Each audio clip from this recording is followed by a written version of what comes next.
Complex issue. So GOP California gubernatorial candidate Kevin Faulconer released a plan to address homelessness, a proposal he modeled after actions he took to curb homelessness in San Diego when he was mayor there. Yeah, it's one of the key parts of his run for California governor. Mayor Faulconer, welcome back to the show.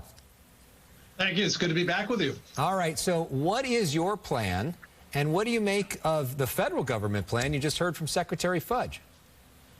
Well, my plan is based upon the model that worked in San Diego. I did not allow, as mayor, 10 encampments on our sidewalks and streets because we care about people. And I firmly believe that if you allow that to happen, people are going to die on your streets, and we're better than that as Californians. We were the only big city in California where we actually reduced homelessness by double digits.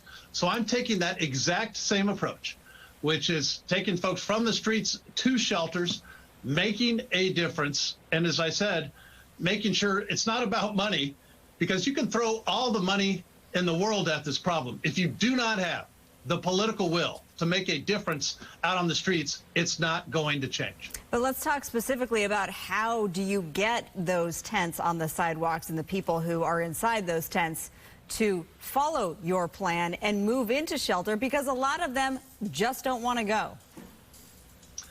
That's true. But at the same time, you have to be persistent and you have to insist. And so I set up a shelter network in San Diego, and I picked the locations myself. I made a bargain with the community. I said it's going to be cleaner and safer with the shelter than before it was there.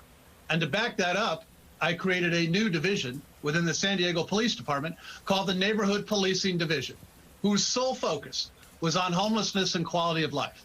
And it made a huge difference. That division became the #1 referral source to folks to get them off the streets into the shelters. And it's not just about a bed. It's about the mental health services. It's about substance abuse. But you have to have a bottom line. And it's unacceptable to have somebody put up a tent in front of somebody's house or for somebody's business, or to have somebody have to step over used needles to go to work. We're better than that. As I said, we did not allow that in San Diego. That's the exact same approach that I'm going to take as governor, and I'm going to lead by example. Yeah, I mean, two big things, though, that would be potential challenges for you. One, the concept of not in my backyard, which you just said what you did in San Diego, but much more complicated in a state with 58 counties and a whole lot of other interests involved with that. And two, you'd be walking into a Democratic supermajority in the legislature who are not necessarily going to want to see you succeed, especially if you only got like a year on a term. How do you convince them? Where do you get the money to pay for what you're talking about with the Democratic legislature that may not be supportive of this plan? Well, I have a lot of experience of that. When I was mayor of San Diego, my entire tenure, I had a majority Democrat city council. I'm a big believer that the things that we're talking about here tonight are common sense, and that we can go out and win the argument publicly. Then you can win the vote, because that's what we have to do to change in California, and people know it and they understand it. It's time to have a governor who's not worried about being politically correct, but a governor who's actually going to take a stand and say it's not okay to have 10 encampments under every freeway, underpass and overpass. The graffiti, the trash that's stacking up all over our great state. That's what I mean by leading by example on state property. I'm going to show how we can do it, just like we did it in San Diego. As I said, we have a multi-billion-dollar budget surplus in California. It's not about money. It's about the political will to make a difference. You know, the governor is now putting $12 billion towards homelessness, which is a record investment. He's also putting over $1 billion towards cleaning up California, some of those encampments where they were trying to clean it up. It seems like every other day he's doing one of these events where he's actually out there picking up trash himself. I was out with him last night in downtown Los Angeles. Here's what he said. We mean business. This is not a photo op. This is not a press conference. We were out here a number of months ago. You were with us. We're coming back, and we're going to come back again and again and again and again. How do you, though, make it last permanently? You got to keep coming back. What's your response to that? Well, when you look at how the governor has enabled this problem for years and years, I'm glad he's actually focusing on it, or trying to. And I'll tell you, a lot of it's based upon a successful plan that we had in San Diego called Clean SD. What we're seeing this governor, the recall is here.